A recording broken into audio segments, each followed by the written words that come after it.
He's here.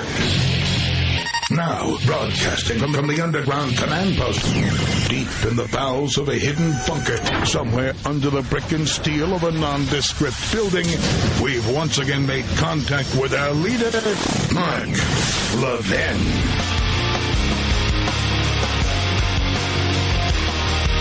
Hell, yes, I'm here. Hello, everybody. Mark Levin here. Our number, 877-381-3811, 877-381-3811. That coverage last night, 6 to 9 p.m. Eastern, wasn't that a lot of fun? We didn't want to go off the air. Those of you who listened, when I got off the air, you should have been feeling pretty well because we could see the pattern developing. Could see the pattern developing and could see that there was really no way for Hillary Clinton to win. And she lost. And I loved every minute of it. And we congratulated the Trump campaign. We congratulated Governor Pence. And but more than them, I want to congratulate my fellow constitutional conservatives, you Levinites out there. This was tough for a lot of people. But when we really focused in, when we really crystallized on this, we knew we had to do damage control and we knew we needed to defeat Hillary Clinton. And you did. And without conservatives voting for Trump, he wouldn't have won. You know, one of his top campaign guys contacted me and said, I don't think we're going to pull this out. I didn't tell you that because I didn't want to dispirit any of you. Those early exit polls showed North Carolina leading Clinton, Florida leaning Clinton. That's why early in my program, I kept saying, get out and vote, get out and vote, get out and vote. I'm looking at something. It's close. And I had to be very careful not to drag people down and, on the other hand, not to give people false hope. Just become activated. And that's what people did, including in Virginia. I think it was wise for Mike Pence to come on the program in the first hour and say the same thing. Please vote. They must have seen the same thing I did. Those exit polls are not perfect, but I could tell they were good enough. And so the Republicans easily held the House. The Republicans have lost 2 seats in the Senate. Kelly Ayotte is now given up. It's really tight there, like 1,000 votes in New Hampshire. Kirk lost in Illinois. We will win Louisiana. And we won the presidency. Now, I don't know how you people put up with it. I really don't. These groupies on TV and radio, like it's 5th grade, vying for whether they were the first to support Donald Trump or not. I was not the first to support Donald Trump. I certainly was not. And I don't know any principled conservative who was. It wasn't until later when we held his feet to the fire after he got the nomination in August and then September, insisting that he embrace conservative principles, insisting that he speak to the base and stop talking to Bernie Sanders supporters, insisting that he ignore the pom-pom boys and girls and the Rockettes and the media and the surrogates and start paying attention to Reaganites, Tea Party activists, constitutional conservatives. Then we would get behind him. And guess what happened? That's what he did. And he ran on one of the most conservative policy records and agendas of any modern president. Far more than McCain, far more than Romney. That's the lesson. As a result of that, and we went over that on Levin TV and on the radio, and as a result of the fact that Hillary Clinton clarified her positions as a radical Alinsky ideologue, you had enough. This isn't about a movement, it's about reality. In 2010, we swept the Democrats out of the House and we installed the Republicans to fight Obama, to fight Obamacare, to secure the border, to build up the military. In 2014, they said, give us the Senate, give us Congress. We again went to the ramparts, gave them the Senate, threw out the Democrats. Again, they screwed us. And this time, there's no excuse. 2016, this thing has been developing for years. 2016, the Republican Party controls the House, the Senate, and the all-important executive branch. No more excuses. We're going to go through the issues that candidate, now President-elect Trump, raised, and we're going to insist that on these very, very important conservative issues upon which many of you voted, that this Republican monopoly advance our principles. The principles we convinced them to run on and the principles they said that they would institute. We're going to insist on it. We're not groupies here. You want groupies? They're everywhere. They're all over radio. Superficial, surface-oriented. They just go on and on about themselves. You know who they are. Intellectual lightweights. Well, we don't do that. We're about something bigger. We're about country. We're about substance. We have every reason to be happy, every reason to celebrate. You made this possible. You. Conservatives. 90% of Republicans voted for Donald Trump. Since most Republicans identify as conservatives, and frankly, 40% of the American people identify as conservatives, you brought him victory. You brought these senators victory. You brought these House members victory. Yet again, in another election cycle. And we expect something for this. We expect something for this. We are not groupies. We know who the groupies are. They slobber all over themselves. They want to be invited to Laura, whatever the hell it's called. That ain't us. We're in the no excuses period. It was stop Obama, stop Clinton. Clinton has been stopped. Now it's stop the left. Stop statism. Give us our country back. Get rid of Obamacare. Build a wall. School choice. Slash taxes. Slash regulations.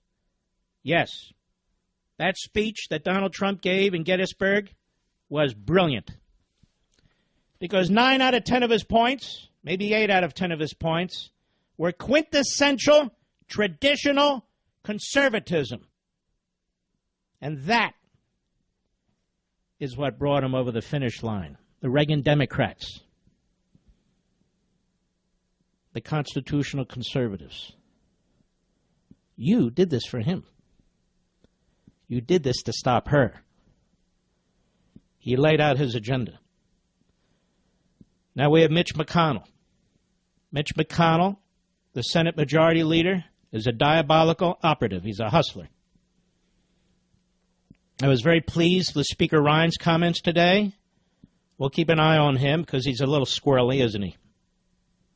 Maybe even a lot. In fact, he is a lot.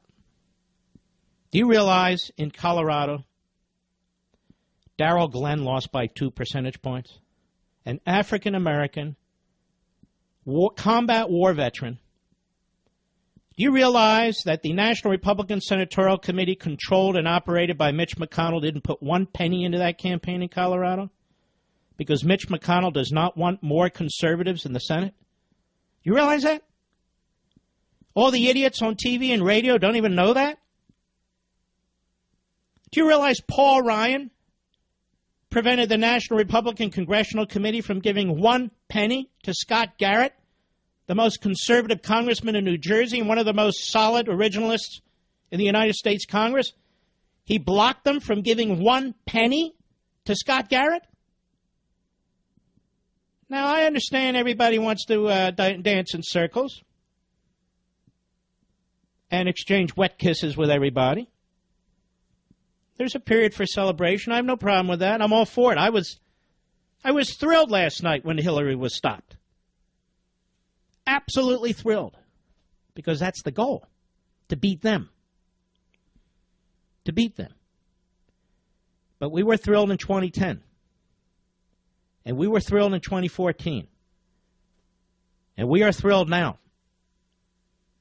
And now there's no excuses. Oh, mark the filibuster rule in the Senate. They were well aware of the filibuster rule in the Senate during this campaign when they made their promises. Well aware of it. And they're going to be up against Chuck Schumer. Is there more of a sleazeball in politics than Chuck Schumer? And Chuck Schumer will do everything he can to turn over this election. Everything he can. And I want to give some advice to Mr. Trump, the outsider, and his support team. If you think these Democrats, led by Obama, who's not leaving Washington, led by Schumer, led by Pelosi, if you think these Democrats mean it when they say bipartisanship, they don't mean it at all. That's the fraud. That's the facade, and their Praetorian Guard media will regurgitate that. Let me tell you what the Democrats mean to do to you, Mr. Trump. They intend to sabotage you. They intend to sabotage you every step of the way and then blame you. They intend to look for every opportunity to criminalize the politics that swirls around you. And they're good at it, and they do it. And if necessary, they intend to try to impeach you. Trust me when I tell you this is their agenda. They are vicious. They are ideologues. They have a Soviet-style mentality. They will not allow an election to get in their way. And I would say this to you, Mr. Trump, and your team. Do not surrender your promises to them. Because you will pay a price, all of you. The American people are fed up, and they weren't fed up just in this election cycle. We've been fed up in 2010, fed up in 2014, fed up right now. Now the Republicans control everything. Everything. Now what are they going to do? See, ladies and gentlemen, I'm not a groupie. I don't believe in cults of personality. I leave that to the other TV and radio hosts. They're very good at it. They're very good at it. I am proud that I was not the first to endorse Donald Trump, but that you and I and others put the pressure on this campaign to right itself, to control itself, to bring some rational temperament to it, to bring out the base, to stop playing footsie with the Bernie Sanders crowd, to focus in on liberty issues, on capitalism issues, on national security issues, on school choice issues, on life issues. You did that, and you should be very, very proud of it. Very, very proud of it. We'll take another look at this. I'll be right back. Mark Levin.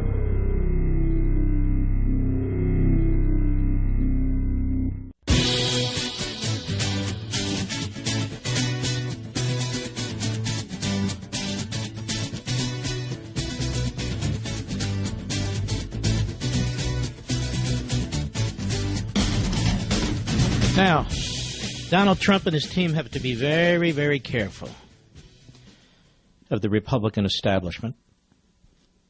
This whole outsider-insider thing's always been a little odd to me in this sense. Who's hanging on to him right now? Reince Priebus. Reince Priebus, who pretends to have this great grassroots ground game, which I didn't see anywhere in Virginia, which last time I checked is right outside of the headquarters of the RNC in Washington. Did the same thing with the Cuccinelli campaign for governor when McAuliffe, Hillary's bagman, won that, and he said all the work they've done on the ground. I said, you haven't done anything. I had to turn off Fox last night because Karl Rove and Dana Perino are the Bush pom-pom girls and boys. I'm not sure which is either, but it really doesn't matter. Telling us how great the National Republican Senatorial Committee is. Thanks to them, we won all these Senate races. Really? Well, they didn't give a damn thing to Ron Johnson until I brought him on my show. And congratulations, Ron Johnson. Toomey came on the show, Pat Toomey. He won. Marco Rubio came on the show twice. And by the way, he's the only one to call me today. Calls me this morning. He wanted me to tell you thank you and says he's going to fight like hell on this Supreme Court thing. That's his number one priority. In any event, National Republican Senatorial Committee, that's nothing more than Mitch McConnell's plaything. He and Rove and the other insiders. So this is what I wanted to say. Either Donald Trump swallows the establishment or the establishment's going to swallow Donald Trump. When you're talking about Chris Christie and Giuliani, and I know a lot of people like Giuliani, very few like Chris Christie, these guys are longtime politicians. Giuliani was in the Reagan administration, then he got a political appointment as U.S. attorney, and then he gets elected mayor. That's fine. I'm not attacking him. I'm just saying.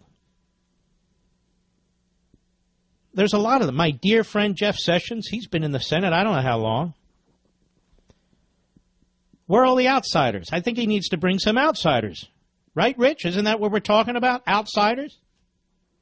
Obviously, you need to have some insiders so you know where the bathroom is and so forth, and so you can work with Congress. He's a great vice president who comes out of the House who can help him. But this is something we have to be mindful of. Again, I'm not a groupie. You know who the groupies are. You know who they are. They slobber all over themselves. We're not groupies. We're worried about the country.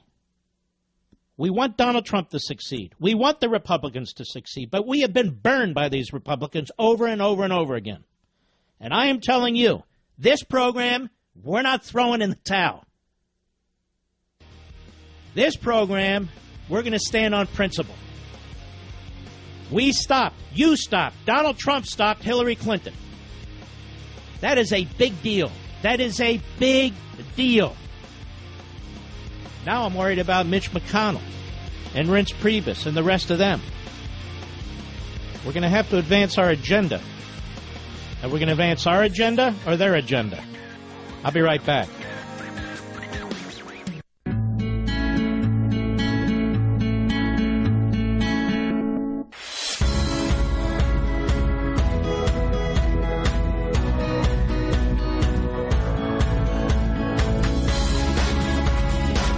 Yes, it's true that Mark Levin is the fastest growing radio show in America. The Mark Levin Show is on at 877-381-3811. More and more, it's the only substantive and serious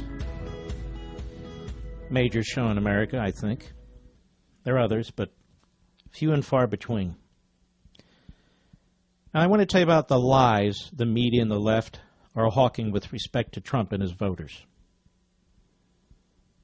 Hispanic voters, Trump got 28% of the Hispanic vote. Romney got 27%. 28%. You remember before the votes were being tallied, they talked about this massive Hispanic vote that was turning out, and it was the Democrat machine and the ethnic front groups, and this was going to wipe out Trump and so forth. 29%. He got more Hispanic votes as a percentage than Mitt Romney did. 88% of the black vote went to Hillary Clinton. 8% went to Trump. Trump did the same as Romney. Hillary did worse than Obama. Age group, so-called millennials. I hate that word. I like younger people, but that's what they call 18 to 29 years old. Donald Trump got 37% of that vote, almost 40%. Again, a lie that overwhelmingly young people were going to vote for Hillary Clinton. And when you move the 30 years old to 44, she got 50%. Trump got 42%. That's very respectable. Now let's move to education. This is the biggest lie. High school diploma or less. Trump got 51%. of that population. That wasn't the bulk of his support. And by the way, so what if it was? But it wasn't. Some college or associate degree, Trump got 52%. He didn't run away with that either. College graduate, Hillary Clinton got 49%, Trump got 45%. Very, very close. Now, if you listen to the media, not even now, but certainly before, all of Trump's support was coming from quote-unquote low-educated white males. Lie. Absolute lie. Not only is it stereotyping Americans, but it's not true. And this is where you came in. This is where you made the difference. Regardless of race, religion, this is where you came in. Political ideology, conservative. Trump got 81% of the conservative vote. 81% of the conservative vote. That is, conservatives won this election. You did that. Conservatives won this election. You decided in the remaining weeks and days of this election, you agreed with me that we had to stop Hillary Clinton, that Donald Trump had made promises in the past month or two about conservative policies that he excuse me, my asthma is really acting up today, but I'm just saying, conservative policies that he would really pursue today, or would pursue. The numbers don't lie. This is what I mean. This is a victory for you. We stopped Hillary Clinton. That's defense. That's damage control. We got the candidate to embrace many of our principles. That's offense. Now, I want to get into some of those so we can remind ourselves of the mandate that we gave Donald Trump and his team and the Republicans. The conservative mandate that they embraced and agreed to. Now, before I do that, I want us to look at some numbers. As of a few hours ago, when I was prepping for the show, I prep all day but finalized it. Donald Trump has 279 Electoral College votes. Hillary Clinton, 228. This tally has Arizona still out. Other tallies have Arizona in and Michigan out. Doesn't much matter. He got past 270. He won the presidency. Fair and square. That's a big deal. Big deal. He lost the popular vote by around 200,000 votes. Hillary Clinton got 59,794,000. Donald Trump got 59,588,000. She got 48% of the vote. Trump got 47% of the vote. So what? We elect a president by the Electoral College. But I do want to make a comparison. Because people who weren't around in 1980 or 84, or people who were, but they're all caught up and excited today, they're giving you a lot of pablum. Just to give you an example. In 1984, Ronald Reagan received almost 55 million votes. Now, we had about 60 million less people in the country. And Walter Mondale got 37,577,000. He won that election with 59% of the vote. Mondale with 41% of the vote. He won 525 Electoral College votes, carried 49 states. Mondale had 13 Electoral College votes. He carried Minnesota by about 2,300 votes and the District of Columbia. That is a movement. That is a movement. A massive, massive movement. And you know what happened to that movement, ladies and gentlemen? In 1988, the candidate was George H.W. Bush. And he ran by rejecting that movement as a kinder and gentler candidate. And he won the presidency. He really was Reagan's third term. He won California. He won Michigan. He won those states. He won Pennsylvania. And then because of his governing style, the establishment roots lurching back to the left of center, dragging the Republican Party back to pre-Reagan times, the party collapsed. And Bill Clinton won. And Bill Clinton won. Now we're in the world of Barack Obama, and you've had enough. You've sent how many messages now? You've turned out in 2010, and you took the House of Representatives away from the Democrats. You weren't thrilled about John Boehner, any of them. Again, it was a plebiscite. In 2014, you took the Senate away from Harry Reid. You couldn't stand Mitch McConnell. Again, it was a plebiscite against the Democrats. And we took the Senate. What happened? Again, nothing. 2016, you carried the Republican. You conservatives carried the Republican across the finish line. Reagan conservatives came out. Michigan, Wisconsin, my home state, Pennsylvania. I've seen it before. Few and far between, but it happens. They've had enough, too. The environmental movement has destroyed our coal industry. The environmental movement is attacking our steel industry. The environmental movement is attacking our oil industry. These are blue-collar workers, many of them private sector union workers, of which there are fewer and fewer. Our industries are under attack by the left, by the EPA, by the Interior Department, by the Transportation Department, by every damn department of the federal government. They're smothering our industries, the Labor Department, Obamacare, the IRS, you name it. And they can't take it anymore. You go into these little towns in central Pennsylvania, northwest Pennsylvania, the Allegheny County area and so forth, you go into these towns, they are destitute.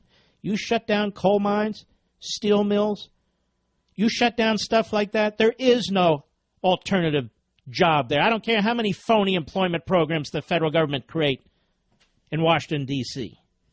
Those people, hardworking people who do not want to be on welfare, who do not want to be on food stamps, they have nowhere to go. China didn't shut down our coal industry. China buys our coal. Obama shut down our coal industry, and he said he was going to do it. And I could go on and on. It's a side point, really. In 2012, Obama got almost 66 million votes. Romney almost 61 million votes. You may recall before the election results were coming in, we were told this was a massive election. It was not a massive election. 4 to 5 million fewer people voted than in 2012. And in 2012, 4 or 5 million fewer people voted than in 2008. People are disgusted. They're turned off. They don't think their vote counts. Luckily, enough of us really felt we had to put down this Clinton family once and for all. All the lies, all the corruption, all the fraud, once and for all. And by the way, on a footnote, Mr. Comey has to go. I think Democrats and Republicans can agree on this, liberals and conservatives. The FBI director needs to go because he's incapable of doing that job. You cannot have a politician in that job. You just can't. You've got to have an Ephraim Zimbalist Jr. type. Mark, who's that? Google it. That's what you need. Comey can't cut it. He needs to go. Well, Mark, he's got 6 more years in it. President should fire him. Trump should fire him. Say, you know what? Thanks for your help. Now, time to go home. When we come back, we're going to start to play for you and remind you of some of the principled positions. And I was thrilled when Donald Trump took these positions. Some of the principled positions he's taken, and that we expect the Republican Congress and him to pursue. We know they won't get everything, but they should be able to get a hell of a lot. I know in the first 2 years of the Obama administration, when they controlled both houses in the White House, they rammed through something they couldn't ram through for 100 years, Obamacare. It's not enough to undo what the left has done. It's not enough to undo what the left has done. That is crucial.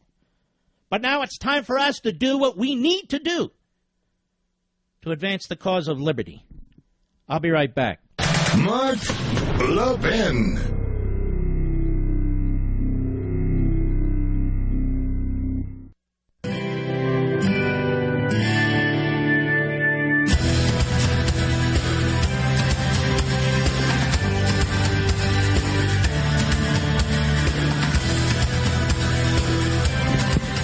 Time for these handful of never-Trump guys who really didn't amount to much to get back in the game here and stop putzing around with stupid ideas.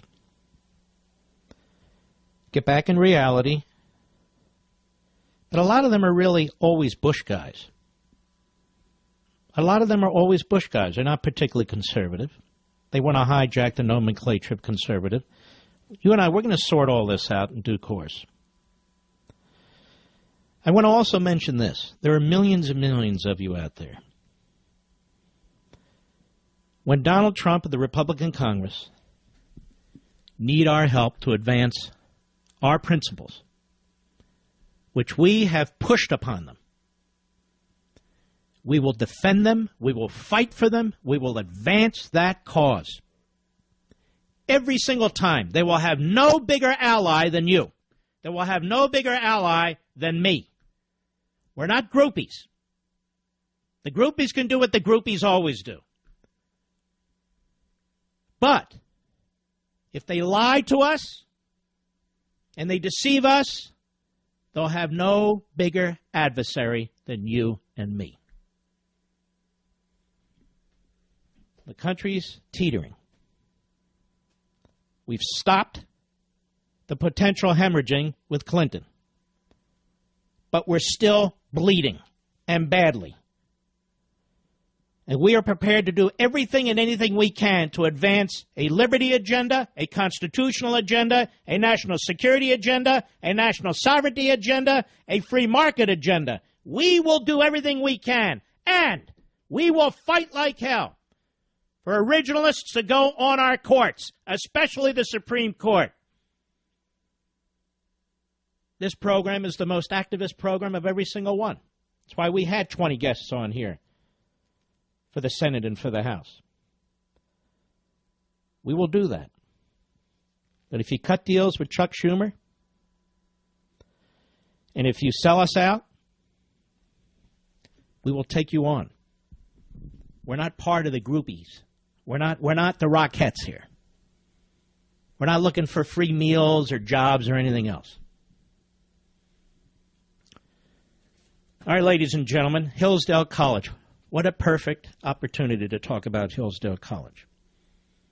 The whole world watched the outcome of the presidential election because the office is the most powerful in the world. But the powers of the presidency are limited. They're restrained by the Constitution. Recently, sadly, the restraints were breached. Think numerous executive orders, executive agencies, the usurping of power from the other two branches. The only hope in restoring the proper role of the new president, Donald Trump, is for the people to demand it. And that starts with your knowing what the Constitution says. So right now, go to levinforhillsdale.com, Levin for Hillsdale.com, and register for a timely free online course brought back for a limited time by Hillsdale College, the presidency and the Constitution. Every citizen needs to take it. And you'll learn in 10 short lessons the original purpose of the executive branch and how the Constitution limits its power. You see, the Founding Fathers gave the real power to we the people. But if Americans don't know what the Constitution says, how will we hold our president and our Congress accountable? Show the world that you'll help restore the office of the presidency, now that we have a brand new president. Register right now at levinforhillsdale.com, levinforhillsdale.com. I'm very hopeful. I really am. I'm very hopeful. I'm very excited. I really am. I am thrilled Donald Trump embraced many of our principles. You know what? I'll wait till the next hour to go over them. Because if most of these things, most of them, are instituted, we're going to have a much safer, much freer, much healthier society. We absolutely will. I think Donald Trump is capable of this. I truly do. But I also think he's capable of dealing with Chuck Schumer unless it's strongly discouraged. I also think he's capable of falling into that Republican trap. When we send people to Washington, D.C., into the House and the Senate, and suddenly they disappear. I don't mean disappear physically, but they're not what they were when they went there. I understand compromise, but I do not understand surrender. Donald Trump is inheriting a nation that is facing disaster thanks to Barack Obama. Foreign policy, everywhere you look, is a disaster. The Iran deal, China, Russia, you name it. Domestically, disasters everywhere. Open borders. An economy that doesn't grow. We have more government jobs than we have manufacturing jobs. There's something wrong with that. And, of course, a court system that's out of control. And a military that needs to be rebuilt. It's going to be a very, very arduous task. I'll be right back. He's here. He's here. Now, broadcasting from the underground command post, deep in the bowels of a hidden bunker, somewhere under the brick and steel of a nondescript building, we've once again made contact with our leader, Mark Levin.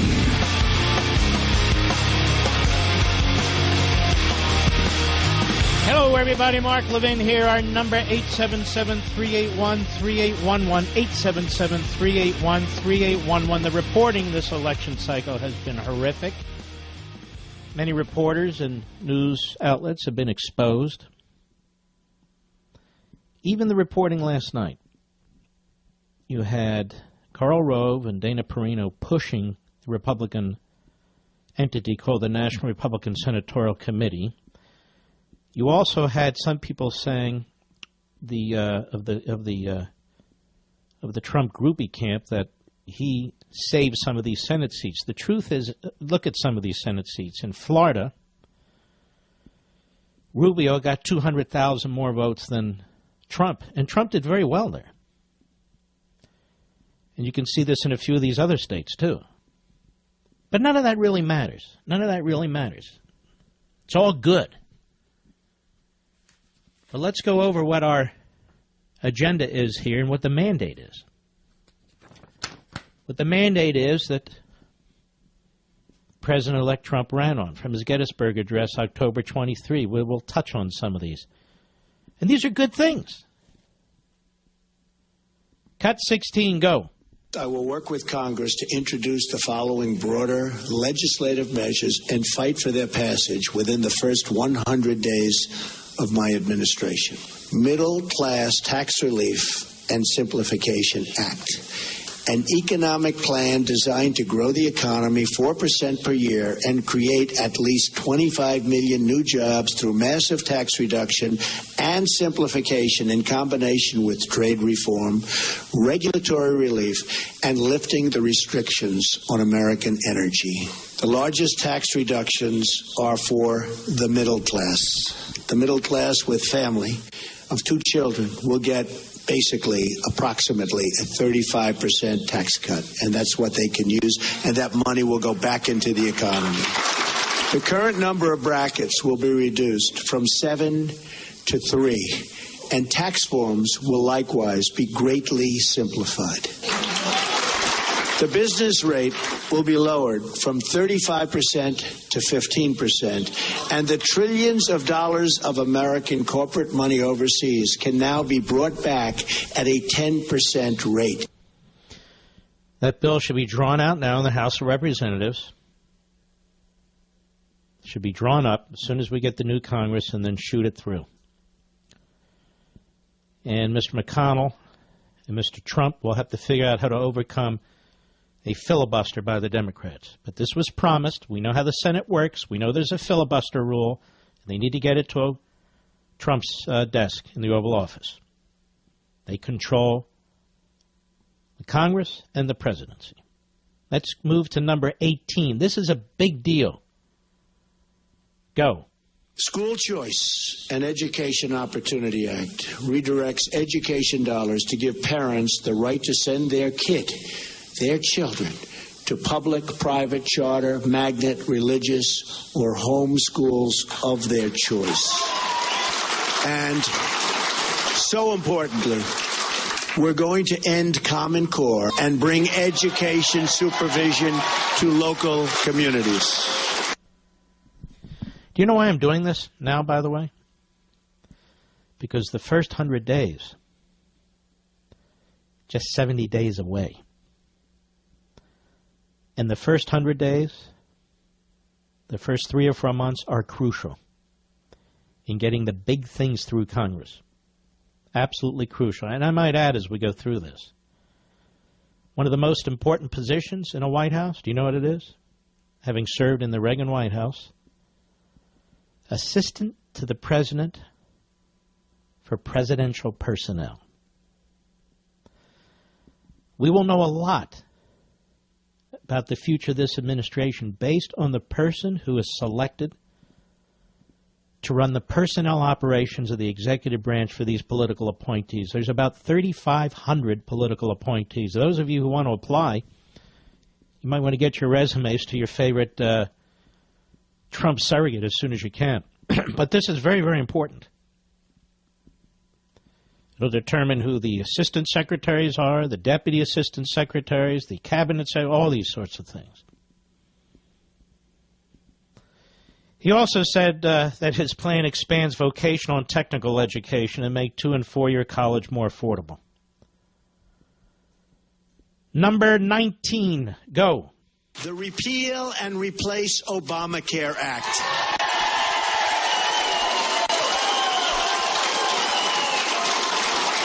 Fully repeal Obamacare and replace it with health savings accounts. So we can do that. The health savings accounts, it's one way. There are numerous ways, but this is one very good way. The ability to purchase health insurance across state lines and let states manage Medicaid funds. It will be so good. Reform. Now, let us go to Mitch McConnell today on this issue. Cut 2, go. What's your plan on health care going forward? Do you plan on repealing Obamacare right away? It's a pretty high item on our agenda, as you know. And I would be shocked if we didn't move forward to keep our commitment to the American people. It was the single worst piece of legislation among many bad pieces of legislation passed in the first 2 years of the Obama presidency. The sooner we can go in a different direction, the better. All right. We'll be monitoring that because that matters to many of us, doesn't it? Number 20, go. End Illegal Immigration Act. Fully funds the construction of a wall on our southern border. Don't worry about it. Remember, I said Mexico's paying for the wall. With the full understanding that the country of Mexico will be reimbursing the United States for the full cost of such a wall, okay?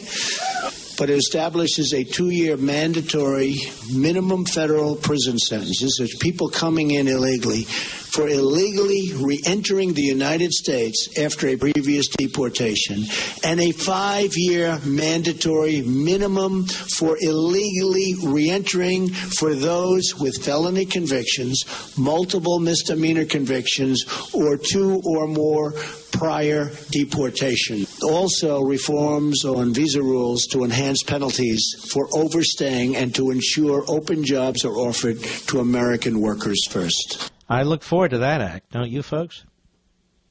In the first 100 days, I hope.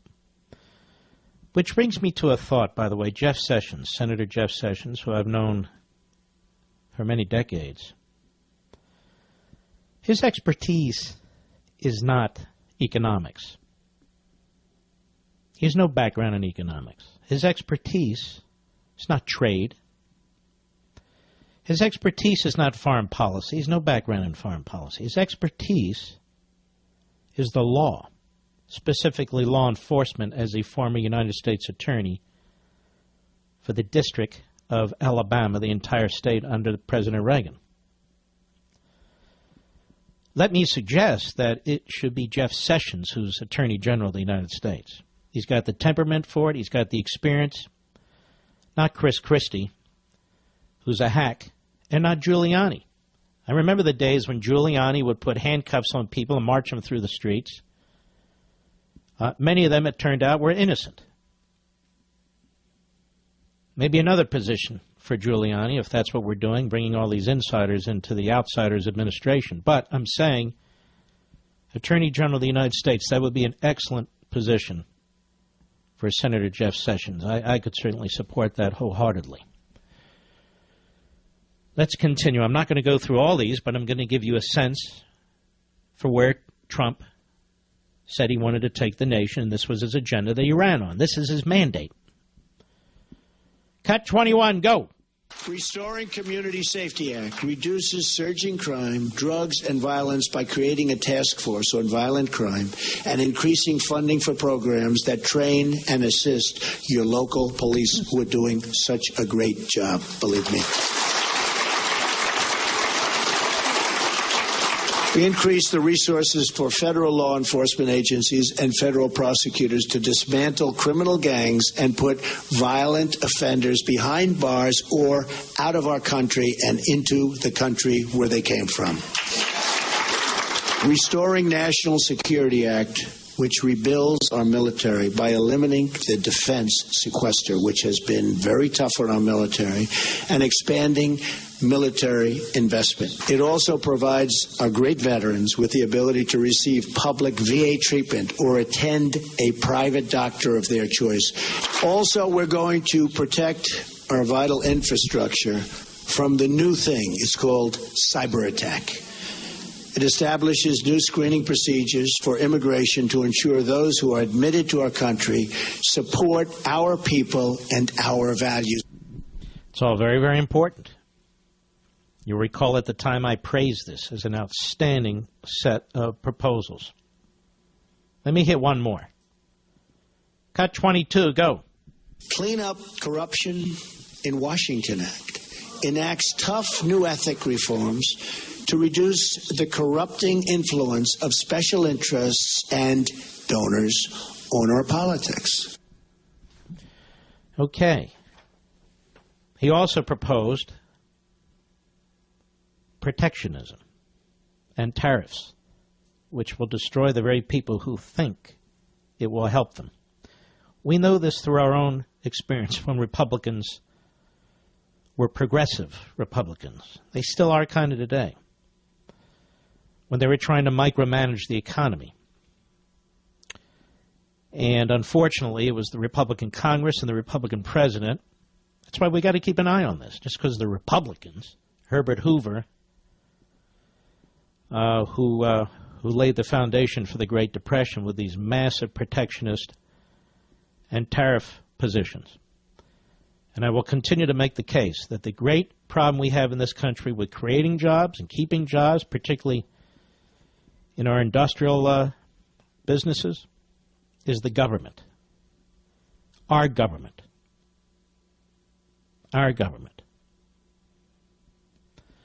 What about term limits? That's very popular, isn't it? Term limits for members of Congress. Trump said he supports that. Of course, it would require a constitutional amendment, so all Trump can do is push for it. He has no actual constitutional or legal say in it. Mitch McConnell, who's been in the Senate about 417 years, what's his position on term limits? Cut 4, go. One of the items that has been on the President-elect's agenda has been congressional term limits, which my memory is not something that you've been a particular fan of. What would you say to whether or not that would have any chance of... I would say we have term limits now. They're called elections, and it will not be on the agenda in the Senate. That's not just his elections. His false teeth are coming, and it will not be on the agenda in the Senate. There you go. Guy's a complete schmuck. We just had a man elected to the presidency. Before he's even sworn in, he says, no, I'm not going to do that. Now, folks, he said term limits are elections. Now, we have term limits for a president. Does he think we ought to take those term limits off? They're in the Constitution. Of course not. Because he's a hypocrite. But I want all of you, the millions of you listening to my voice right now, I want all of you to join me when the time comes in term limiting Mitch McConnell. He said they're called elections, and it won't be on the agenda in the Senate. This man needs to be removed. And he has absolutely the potential and perhaps the desire to sabotage Trump in this conservative agenda that Trump ran on. Everybody wants to keep their eye on Paul Ryan. That's fine. You better keep the other eye on McConnell. Because I think McConnell's even less reliable. I'll be right back. Mark Levin.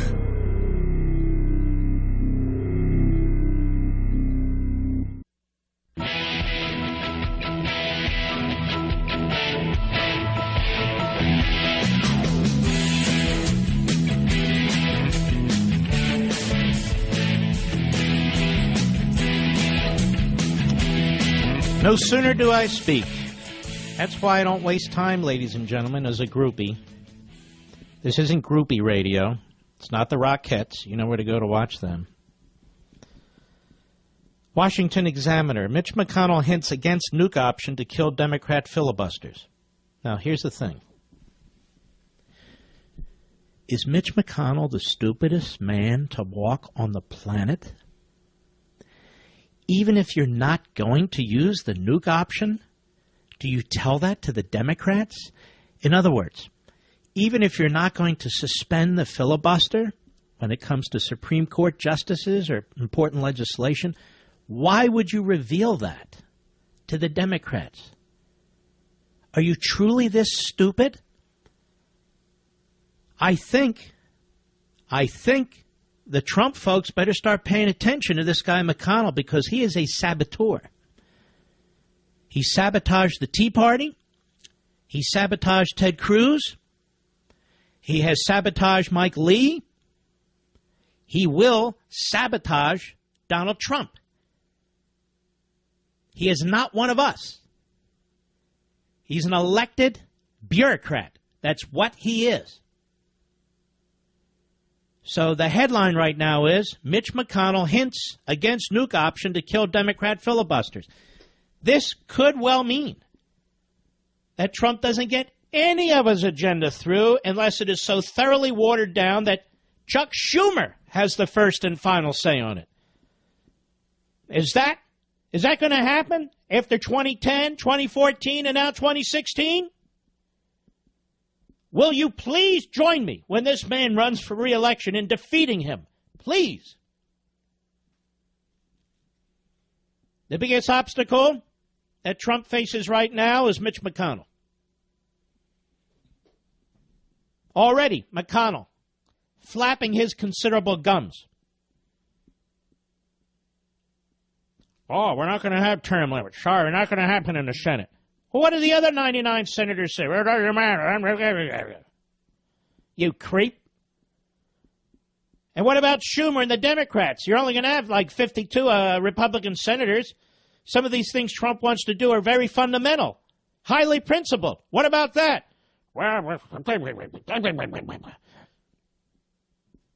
Guy is just pathetic.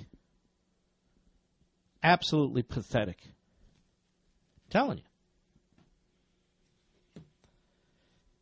Oh, boy. I'll tell you what. Let's take a call here. Mr. Producer, why don't you suggest a caller to me, please? Round Hill, Virginia, the great WMAL. Leo, go. Hey, Mark, I got a couple things. I want to preface my main point about the voter fraud and 1 minute, Leo. Lack of support. Okay. So God has shown us grace. He's given us our last chance. We need to make the best of it. The 11th, I was a poll sitter down there, even though we're in the 10th, for our write-in candidate, Chris Gross, for Congress against Jerry Connolly. I was down there, talked to one of the committee members, and it was like...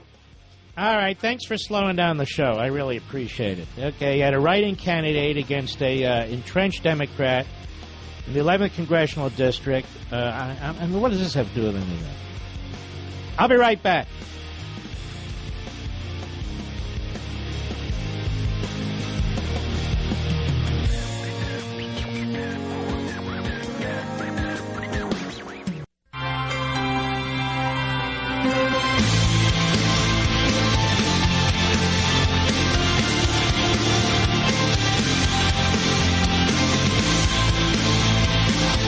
Mark Levin, the cure for the common liberal.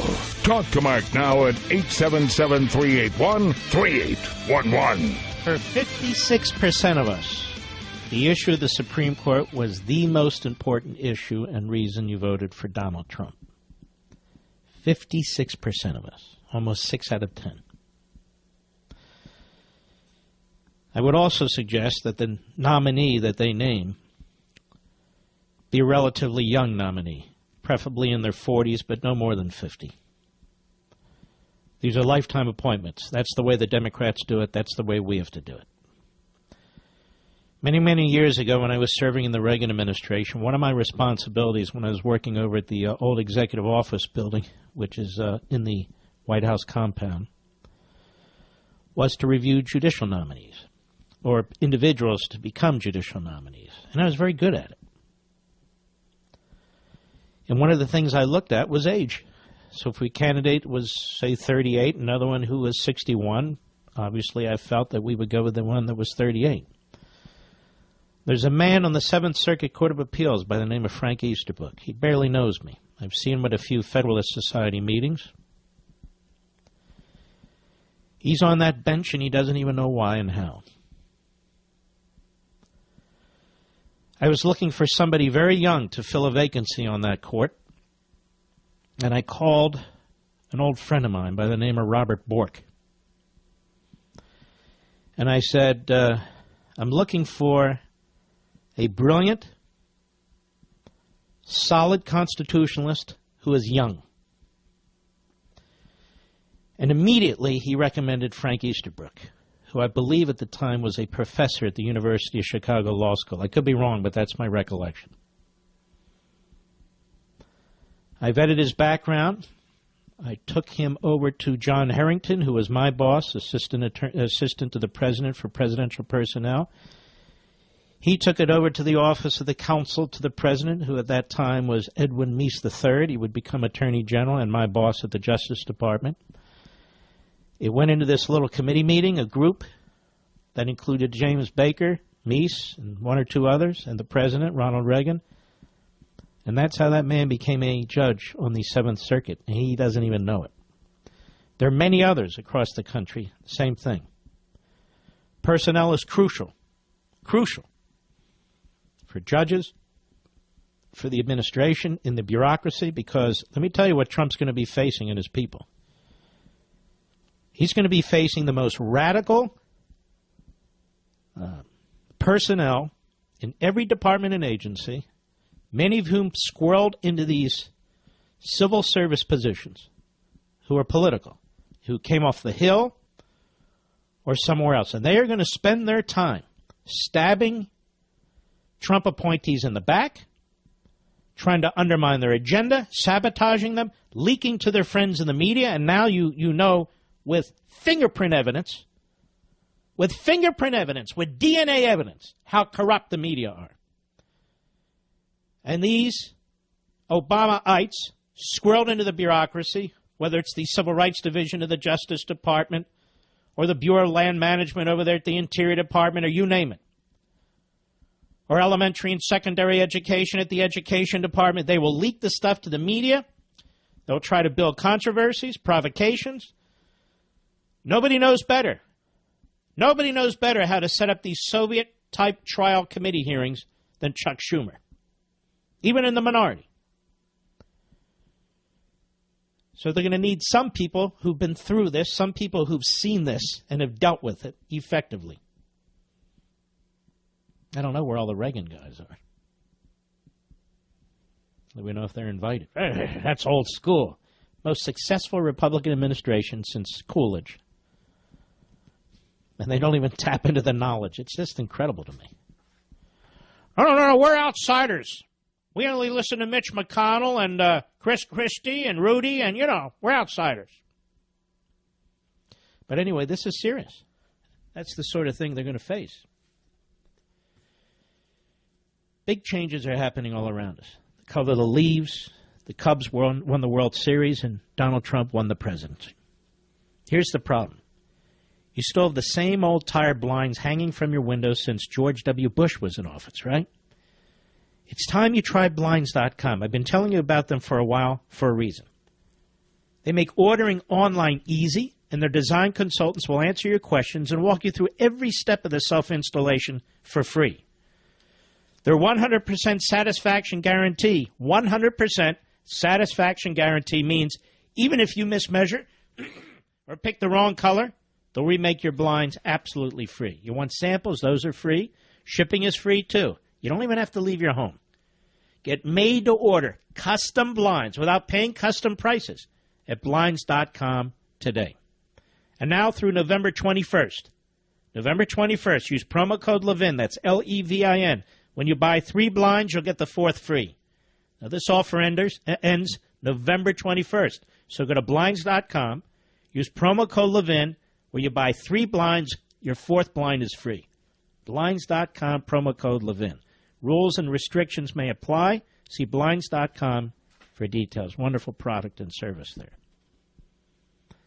James, Yuma, Arizona, the Mark Levin app. Go. Yeah, Mark. Yeah, I've talked to you before. I'm a small school superintendent principal. I remember you, Yuma. Yeah, I want to go over the benefit of the Electoral College because, after the election, you got a lot of people saying, well, Clinton should have won. She won the vote. But the Electoral College was put in place. Let me just stop you there. First of all, Clinton should not have won because the Constitution requires the Electoral College. For you to win, you have to win the Electoral College. So I know you're going to get to your next point, but I just want to make it abundantly clear that it's not the popular vote. It's the Electoral College. Now you're going to go to the wisdom of that. Go right ahead. Right, yeah, because the founders, the way I understand it, wanted to prevent the concentration of power in just a few largely populated states with a specific ideology. So you take California, you got millions of people over there, very liberal. They could dominate the nation, but this prevents... Well, California, the East Coast, and you're exactly right, because they didn't want factionalism. They wanted diversity in terms of the states, but not factionalism. So let me ask you something. If we didn't have an Electoral College, how many campaign visits would there have been to New Hampshire? Exactly. 0. Right. Or Nevada? 0. Or North Dakota? 0. Or a number of states? 0. And so you're right. You would have had essentially the East Coast, the West Coast, maybe the Chicago area and the Houston area, and things like that going on, but you certainly would not have candidates campaigning all over the country. So they were exactly right in what they did, weren't they? Yes, it provides power to all the states, not a few. That's why it's in there. And that's the other thing people don't understand. We are a federal republic. We're not a democracy. And so the states were to have a primary role in this republic. A primary role. A bigger role than the federal government. That's why I don't buy, we're nationalists. No, we're not. We're federalists. The folly of the 17th Amendment, because that removed power from the states. Yeah, wiped them out, because as you well know, the lawmaking process, the Senate was to represent the state legislature. Exactly.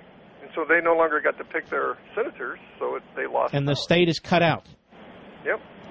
So I think now the federal departments and agencies are more powerful than the states. But my response to everybody that was questioning me was, it did what it was supposed to do. It provided power to the states. That's correct. And really, it's helpful to the people because, we're a big country. We have a lot of territory. We have a lot of geographic diversity. We have a diverse population and so forth. You can't just leave it up to basically 6, 8, 10 states and 3 or 4 regions to select the president. All right, my friend, thank you for your call. It was absolutely brilliant, the Electoral College, which is exactly why it comes under attack by the statist progressives and other buffoons that don't even know what they're talking about. Let's go to Mara, Wheaton, Illinois, on the Mark Levin app. How are you? Hey, Mark. Thanks for taking my call. I'm a homeschool mom and a Christian, and I am so thrilled. I watched the coverage last night, and I could not believe it. I really Well, you should have listened to the coverage last night. I did a hell of a job. Thank me. I will. Thank you. And I just want to thank you so much as a former Ted Cruz supporter, for finally coming to the conclusion that we had to overlook his shortcomings, vote for Donald Trump for the good of the Republic. It wasn't finally coming to the conclusion. I am not. Look, these are complicated things. And I said, I'm not a groupie. I'm not going to, hey, I supported this guy. That doesn't matter to me. And it shouldn't matter to any of you. I needed to think it through, and my thinking was we need to pull the man towards constitutional conservatism. And let me tell you something. Even the advice I'm giving him today about McConnell and everything else, it's the soundest advice he's going to get from anybody, period. Do you think it helps Donald Trump if right out of the box I say, vote Trump, vote Trump, vote Trump, vote Trump, and he loses? No, it's fantastic. So I just really thank you. Or hold on, or if he's president-elect, and I say, follow McConnell, follow McConnell, follow McConnell. Is that going to help him? No, none of that's going to help him. Go ahead. No, I just want to say I'm proud of my fellow Americans. I'm proud that 90% of the Republicans came out to vote, and I'm very encouraged. I have 2 teenage children. And All right, slow down. 90% did not come out to vote. Out of those 90% of the Republicans who did vote, voted for him. Trump, I'm sorry. So I'm really excited, and I'm looking forward to the future, and I'm glad people finally realize that conservative principles can work for everybody, and they're tired of being under the despotic thumb of the federal bureaucracy and Amen. the left. So, Amen. Thanks. Unfortunately, you're in a very dark blue state, this Illinois. Land of Lincoln, now land of little Dick Durbin. All right, Mara, thank you for your call. What the hell happened to Illinois? It's been going Democrat for a long time, I'm afraid. Remember that goofball they had, Simon? I think his ears were bigger than Obama's. I mean, it's a close call, actually.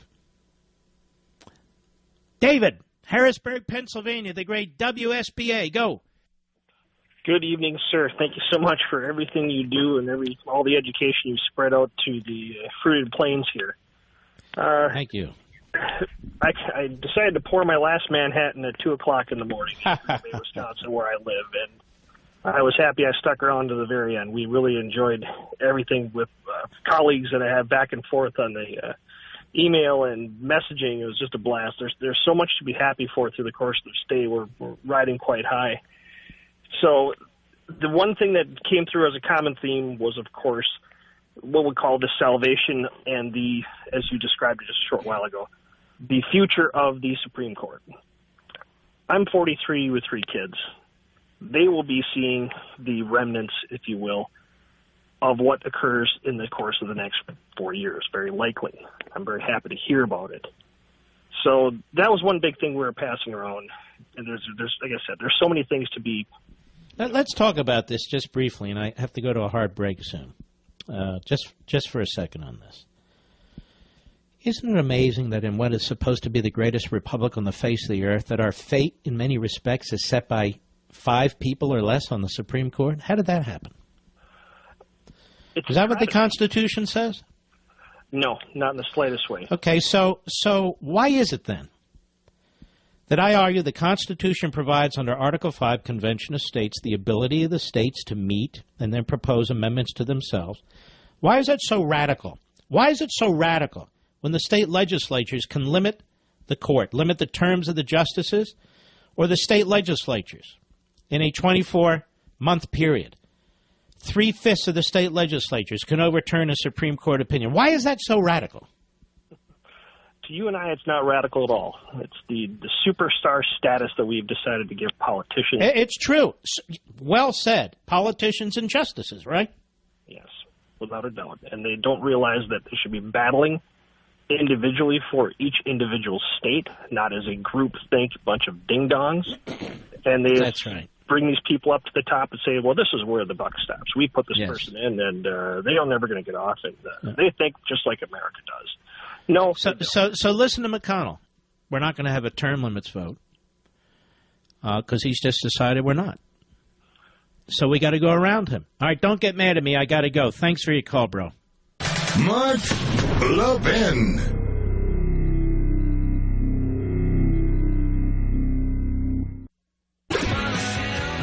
And I do love these shirts. CT shirts. Guys, especially some of the young professionals out there. It's important to look and dress professionally at work. The people around you take notice. This is why you've got to check out Charles Tyrrett. Charles Tyrrett, that's CT. CT shirts. Every man's closet needs well-fitted clothes for work or just going out. So what are the options? Well, on one end you have high-quality shirts, right? But they're ridiculously overpriced. On the other end, you've got affordable shirts, but they're out of style and maybe they don't fit right. CT shirts are the best shirts in my closet. The most exquisitely crafted, crease-free shirts. They're British-styled. They use the softest fabrics. Tie or no tie, tucked or untucked. You'll look great in a CT shirt. Now check this deal out that I got for you. And I spoke to them. One CT shirt normally costs $100. Right now, you'll get 3 shirts for just $99. That's 60% off. And with Christmas coming and Hanukkah coming, maybe birthdays or just for yourself, now's the time to act. And CT shirts come with free delivery, a 6-month quality guarantee, and free returns. You ever heard of that for a shirt? $99 gets you 3 amazing CT shirts. But you got to hurry. Go to ctshirts.com/LEVIN/Levin. ctshirts.com/Levin. That's ctshirts.com/LEVIN. How much time do we have, Rich? Only 90 seconds? Well, I can't do justice with a caller. I don't want to be rude. Can I have that song back again? There we go. Everybody, let's sing it. No, I don't know the words. Here we go. Hear that drum. Yes. Come on now, we got to have a little bit of fun, don't we? What do you think, I'm an agrarian? No. Constitutional conservative. You know, we like to have fun, too. Not like Mitch McConnell. Hey, you know what? What? You know what? Amendments, and we had votes, and all kinds of stuff going on up here. All right, ladies and gentlemen, 1 powerful hour left. I'll see you in a few minutes.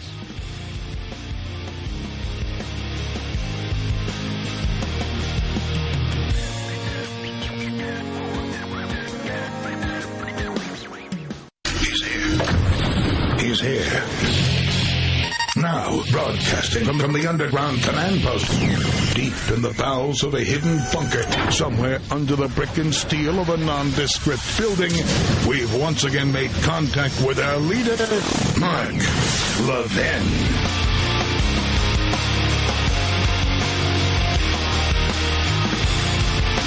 Hello, everybody. There's the power button.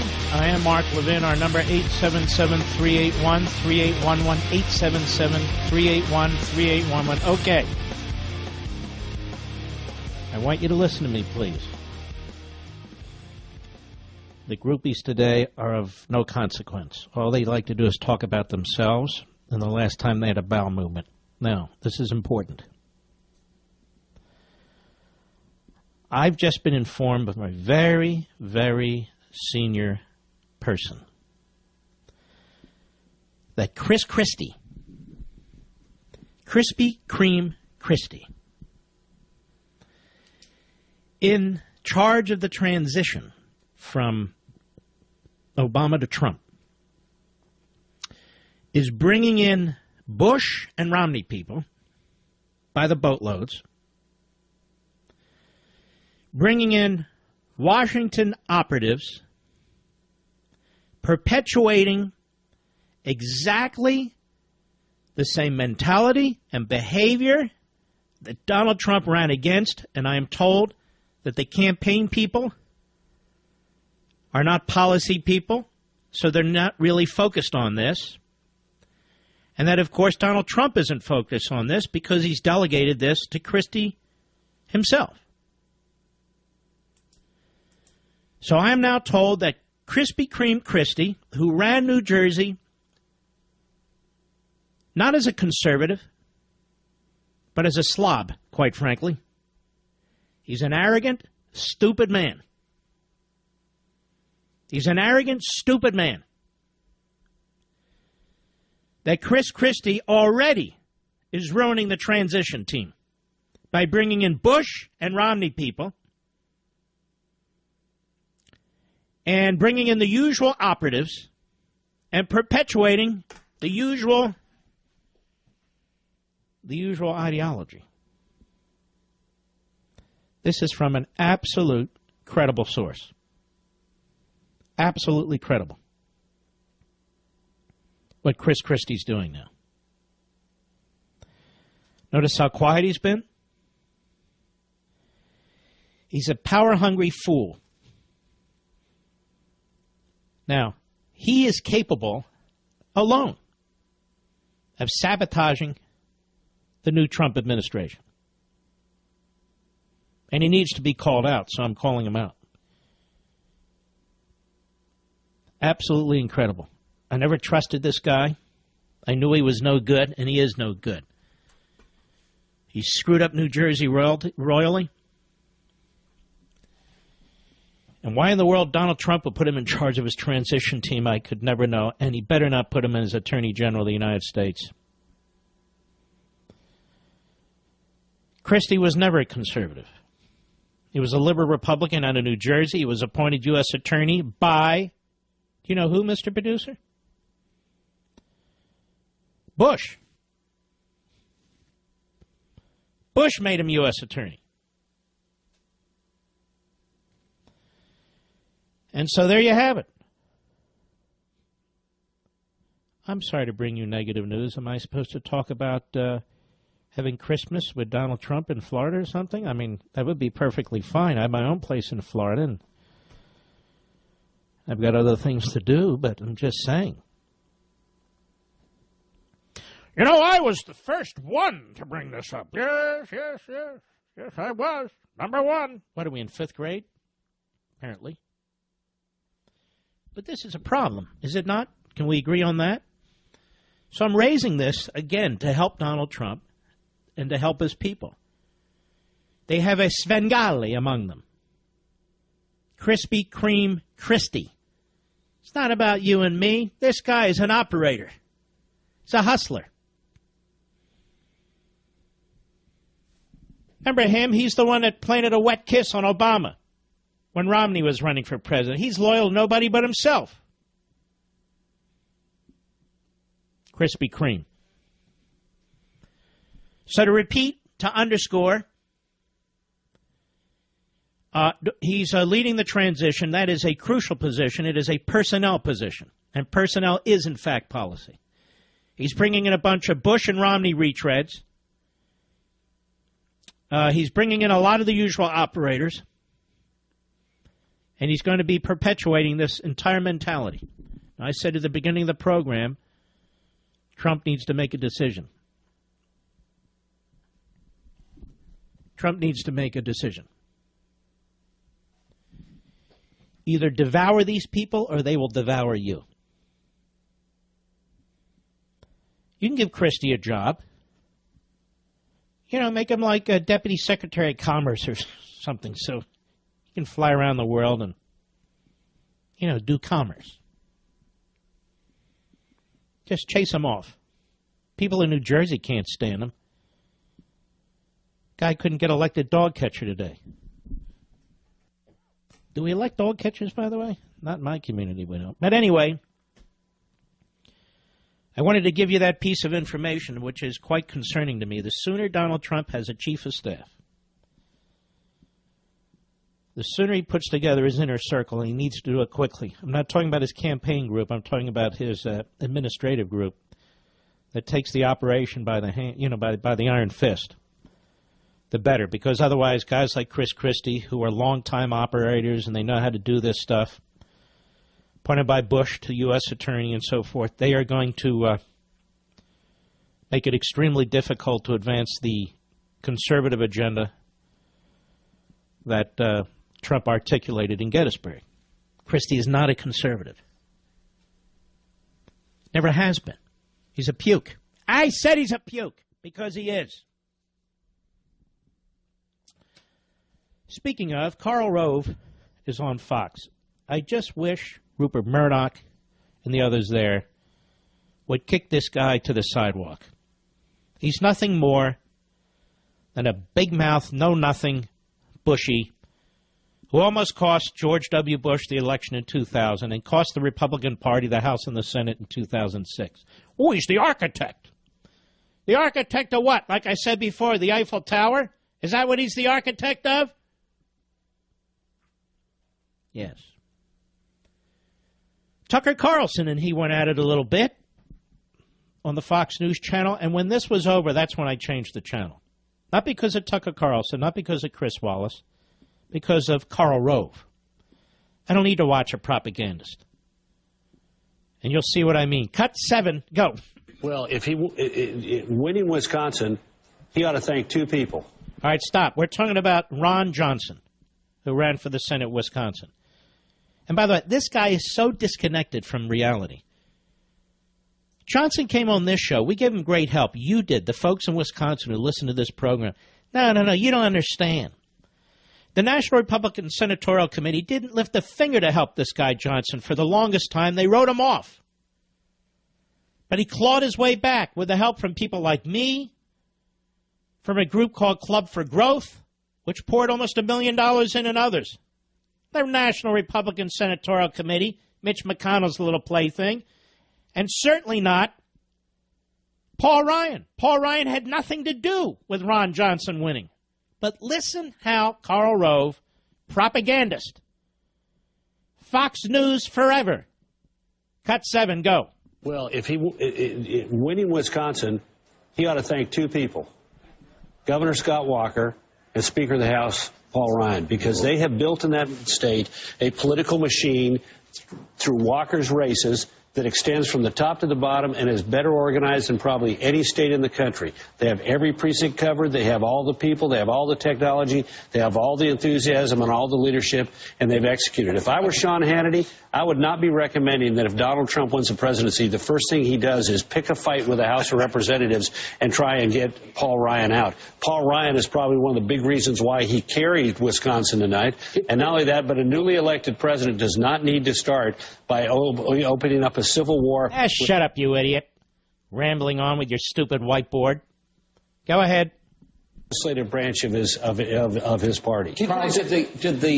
Did that machine, because we know that in Wisconsin he got a terrible shellacking in the primaries from Ted Cruz, and all of that machine was working against him in the primaries, and talk radio was working against him. Did they all fall in line and work full out for him? No, look, talk radio was, put that aside, because that's not under the control of the party leaders. But yeah, absolutely, because they understood too. Paul Ryan didn't even campaign with them. Well, exactly. No. Wait, let me finish. Yeah, he did. He spent. What do you think he spent? Let me finish. Last weekend, where do you think Paul Ryan was? He was stumping the state in a bus tour, saying, "Vote for the Republican ticket." Donald Trump, Ron Johnson, Mike Gallagher. He did refuse to. Carl, you got to. Look, Donald Trump. Look. Sure, he didn't campaign with them. He campaigned on behalf of the House of Representatives around the country, raised $50 million. Okay. All right, but hold on, Tucker. Look, I'm not arguing against Paul Ryan. I think he's in a very tough spot. I think he's an honorable guy, and I think he'll do his best to accommodate this new world. But it is a grotesque overstatement to say he is responsible for Donald Trump's winning Wisconsin. I mean, that's just like not. If the ground he was game was mocking essential. Trump. He was making the point very clearly, crystal clear, that he thought that Trump was kind of morally indefensible. Well, Tucker Carlson happens to be right on this one. I don't know what I think of him yet. I don't mean personally. I really don't know what I think of this guy. He's very articulate. He'll have his 7 p.m. show over there at the Fox News channel. We'll keep an eye on it from time to time. Of course, anybody's better than Greta. But we'll see. Time will tell. He was an early Trumper. You know who the earliest Trump supporter was in radio, as best as I can tell, Mr. Producer? Hannity. Wasn't it Hannity? My buddy Hannity. He was the first. Maybe I should bring him on the show. We get along great. We don't always agree on everything, but we get along great. We're like brothers. But he was the first.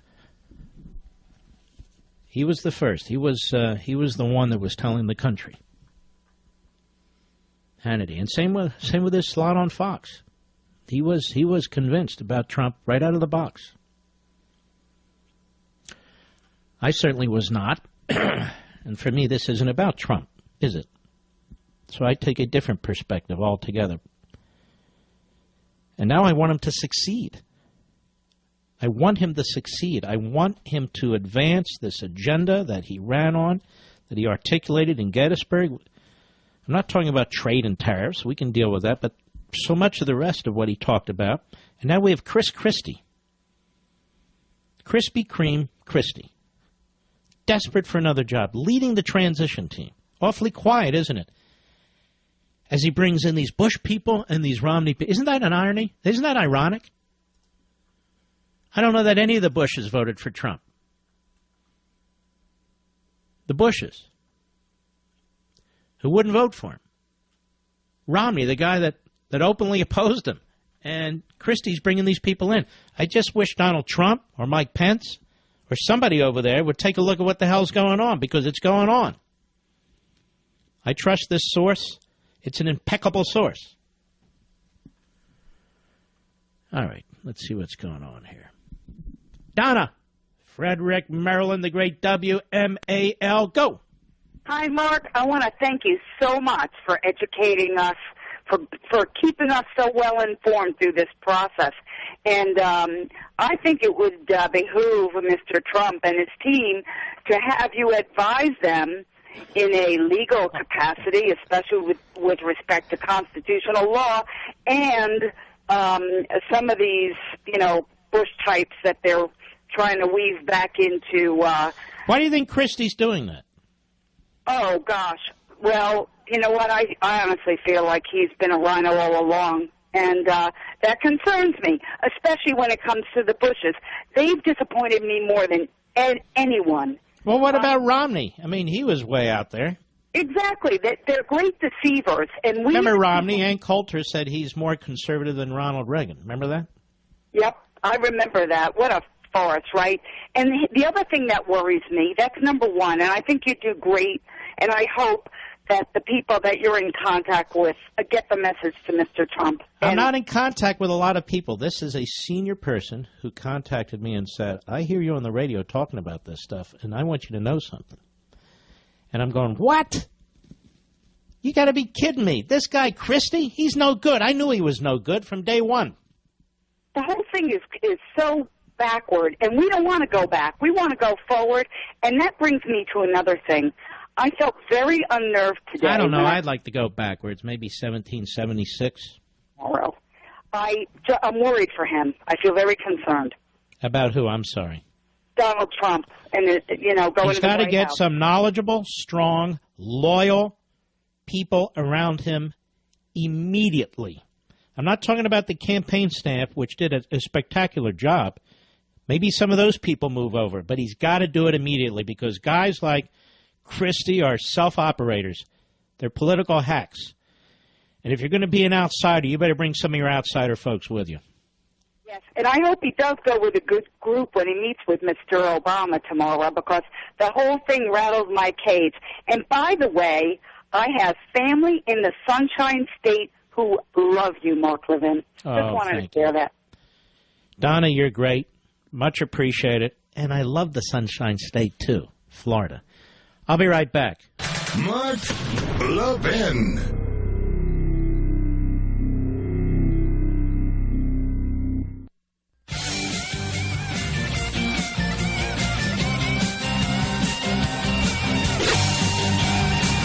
Will Obama pardon Hillary Clinton before he leaves office? Will he? I don't know. Nobody knows, but I think he might. If I were betting, and I am a bettor, I'd say 75% chance yes. You know, all this talk about pardons and indictments, I started that here to explain how it works under our Constitution because people were asking me questions. Can a president pardon him or herself? Yes. Can a president pardon somebody before they've actually been accused of crimes, pardon them for potential future crimes? Yes. And he may do that for Hillary Clinton. And I told you how he would do it. He would accuse the Republicans and all of, you know, being un-American, not following traditions of the country and protecting her and so forth and so on. That would be part of his legacy. I don't know if he will, but he may well, depending on the situation. I mean, they are still investigating the foundation. Isn't that a funny name for a money laundering operation? Oh, it's a foundation. Oh, wow, they must do good work. Yeah, about 10%. And then the rest of it is whatever the rest of it is. People have been saying online and elsewhere that, you know, the reason that foundation raised so much money is because the anticipation that Hillary Clinton would get back in government and be president of the United States. Well, now that she's not, a lot of people are speculating that this foundation will go hungry for funds. And I believe that's probably true. They'll still have enough to run it, you know, so the Clintons can fly all over the world talking about climate change and abstinence and so forth. But it certainly won't be what it's been, and that's a good thing.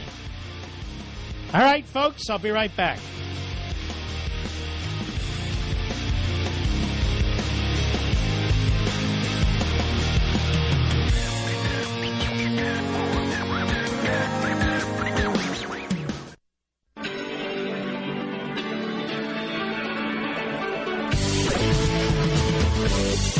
Liberty's voice, Mark Levin. Talk with that voice now. 877-381-3811. It'll be interesting to see, I think, after the first of the year, if the mighty remain in broadcasting, TV especially, the radio as well, or not. It's a business like anything else, but I am proud to say that Westwood One and Cumulus never, ever tell me what to say. They never interfere with this program. I've never even talked to most of the executives in these companies, except in passing or when my contract comes up or something like that. I have really absolute freedom. But I think this industry is going to shake out a little bit. I really do. It's going to shake out a little bit. Broadcasting generally. Maybe certain of these network programs on TV. Maybe even in radio, too, because a lot of these guys who are wonderful, and a lot of them are just self-promoters. So I don't know. We'll see. Be very interesting. Just a guess. I have no idea. So a major bank is being criminally charged with identity theft for creating an estimated 2 million unauthorized accounts using customer data. Employees and executives could face felony charges and imprisonment for forging signatures and moving money into unauthorized accounts. No matter where you bank, make sure you closely watch your personal and financial data. Identity theft is America's fastest growing crime. It happens when thieves use your information to pretend they're you. They can buy things on your credit, liquidate bank accounts, even get retirement funds. LifeLock scans hundreds of millions of transactions each second. If they detect your information, they send you an alert. If you have a problem, a U.S.-based agent will work to fix it. That's different than free credit monitoring, which only alerts you to changes to credit, and they don't work to fix anything. No one can prevent all identity theft or monitor all transactions at all businesses. LifeLock is, though, the absolute best identity theft protection available anywhere. Membership starts at only $9.99 a month, plus applicable taxes. So go to LifeLock.com, LifeLock.com, use code Levin, L-E-V-I-N, or call 1-800-457-LOCK, 1-800-457-LOCK. Again, code Levin so you get 10% off your LifeLock Ultimate Plus membership. 1-800... I got it. 1-800-457-LOCK. 1-800-457-LOCK. Also, a great Levin TV tonight. I think this is over an hour. We use the monitor. We use the easel. I sit at the desk. But all that aside, a thorough analysis of the election, thorough analysis of these states, the Senate, the issues, the exit polling, and all the rest. I think you're really going to like it, without Karl Rove and Dana Perino. And without this jerk Carl Bernstein, by the way. This Carl Bernstein, truthfully, when it came to Watergate, the other guy, what's his name? Carried Bernstein. I can't remember. Woodward carried Bernstein's. And they're both two very peculiar people. Obviously, Woodward, no offense, has some kind of speaking impediment. And Bernstein appears to me to be as dumb as a doorknob. But anyway, he was on CNN today. And you see, Hillary Clinton lost and Donald Trump won, which means, of course, Donald Trump won because of all the racists and misogynists out there, and because Hillary Clinton can't get elected because Americans hate women. This is sick. Cut 9, go. This is tragic and dangerous. Shut up, you idiot. Tragic and dangerous. Hey, tragic and dangerous. In Georgetown. It's not talking about ISIS, of course. Go ahead. Happen in this country if Donald Trump follows through on what he said and the tenor of what he said and did in this campaign. There is an underlying racism that we can't get away from that is a big part of this story. And also questions... Oh, really? Really? Does it involve Jeremiah Wright? No? What happened? Does it involve Jeremiah Wright? No, not Jeremiah Wright. Go ahead. About, can a woman be president of the United States? No, of course not. Because all children of women hate women. All men married to women hate women. This guy, what does he have, a 4 IQ? What's he think, this is third grade? Tell us more, Carl. You're so obviously important. Go ahead. Now, but it's the underlying... Actually, shut up. Sick of you. Then there's this guy, Van Jones. Van Jones, radical leftist kook, hence a CNN guest. And, of course, he's on CNN last night. Now, I do want to say this. Despite all the wiki links and so forth, I thought the CNN coverage, not all the commentary and so forth, was pretty decent. But Mr. Producer and I were working the raw numbers, weren't we, Rich? We were digging in on these states. That's why I hope you felt that your time with me 6 to 9 p.m. Eastern, other times around the country, was worthwhile because we were looking at the raw data. We could draw our own conclusions. So Van Jones, an analyst, what did he have to say? Hat tip, Newsbusters. Go. This was a white lash. This was a white lash. Oh, again. A white lash. Where did you come up with that one, Vanny? Oh, a white lash. A white lash, I guess, is a backlash against what? Or diversity. 29% of Hispanics who voted for Donald Trump, up from Romney. How's that a white lash? Donald Trump got the same percentage of the black vote that Romney did. Hillary Clinton got less than Obama. Ooh, that must be a black lash.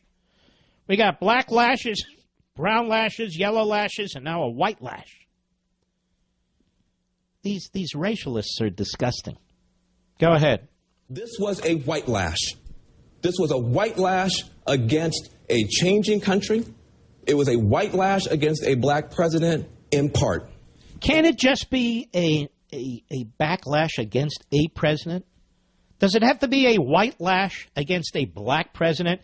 You jerk, you moron. Go ahead. That's the part where the pain comes. And Donald Trump has a responsibility tonight to come out and reassure people that he is going to be the president of all the people who he insulted and offended and brushed aside. No, you mean like the deplorables. And we saw those WikiLeaks leaks, doofus. I call you doofus not because of your race, because you're a doofus. May I, please? Doofus. Doofuses of all races, by the way, Vanny. Can I call you Vanny? I feel like I know you. And, yes, so, whatever. These people are just incredible. Did you folks see that? A lot of people saw that, I think. Now, in terms of insulting and offending, I was getting to the WikiLeaks thing. Remember what they said about Catholics? Oh, yes, I remember what they said about Catholics. You know, this whole race thing and anti-religion thing, it really is a concoction of the left. It is an obsession. It is an illness of the left. I'll give you an example very quickly. We've talked about Hugo Black before. Hugo Black was FDR's first appointment to the United States Supreme Court. Hugo Black came out of Alabama. He was a lawyer. He's a good lawyer, I hear. And one of his clients was the Ku Klux Klan for a few years. Well, FDR, of course, he wanted to solidify his southern base, but that said, he said I didn't know. I didn't know. So during the hearings, it comes out, but he still backs him, and of course the Democrats do what Democrats always do. They do whatever their president tells them to do. And he was confirmed, Hugo Black.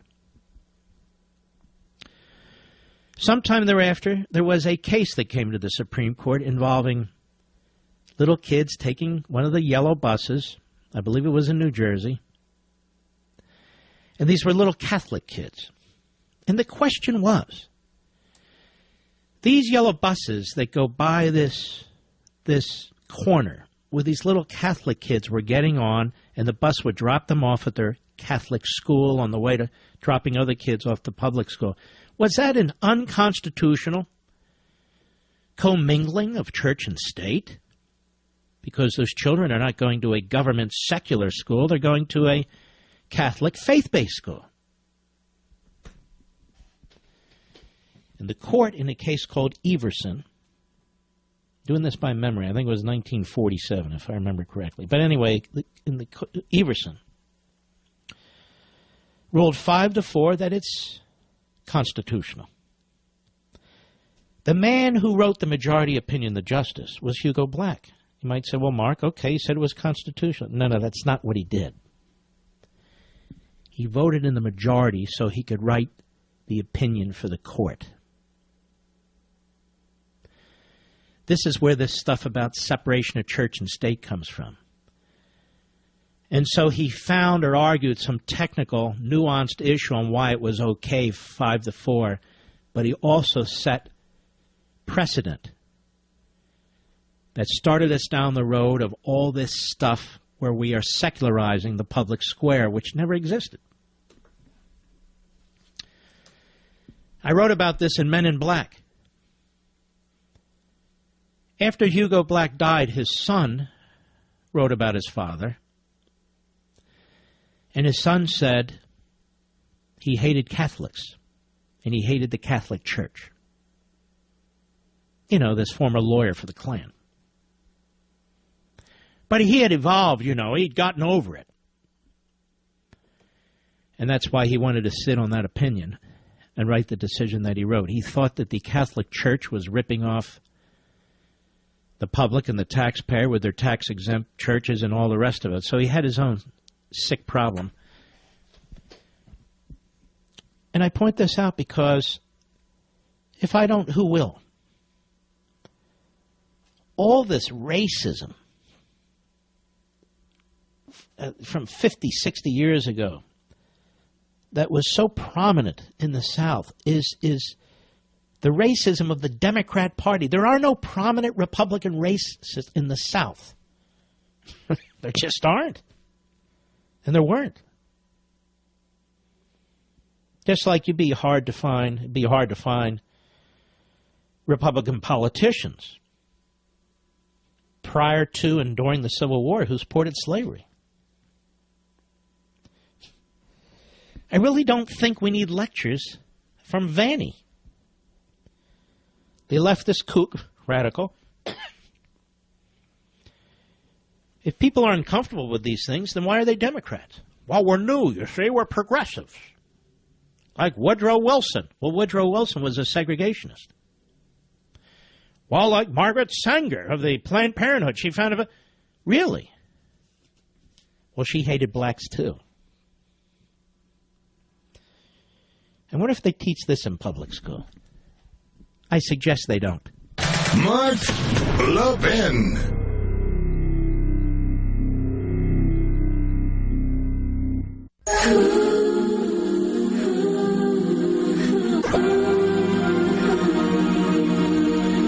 Anti-Trump protests in several major cities, a.k.a.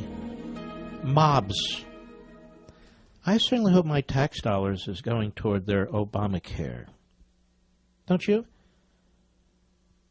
Don't you? Don't people have something better to do at night than walk down the streets with signs and saying stuff? Didn't we just have an election? Apparently there's more of us than there are of them. Meaning more conservatives or quasi-conservatives than leftist kooks. Doesn't matter. So I guess in order to stop the protests, the marching, we should just give the presidency to Hillary. You know, I can't believe it's fall. I do love the fall. The year is flying by. It's all going to get crazier and colder these next few weeks. You know, maybe I'll sleep on my Casper mattress and hibernate till spring. Casper's one perfect mattress that helps maintain the right body temperature so I don't get overheated. Its two high-tech foams provide all the comfort and support you need, guaranteeing you get the best night's sleep ever. In fact, Time magazine named it one of the best inventions of 2015. It ships for free in a small box. In fact, the box is so small you won't even believe it holds a mattress. And you can try your Casper for 100 nights risk-free. Have you tried it yet?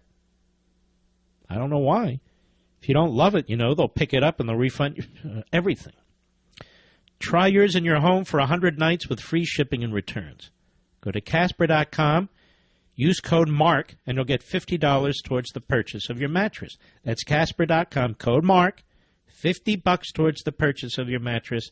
Casper.com, terms and conditions apply. I love this mattress. After this show, because I was up to about 4:15, I think I'll get a little steak.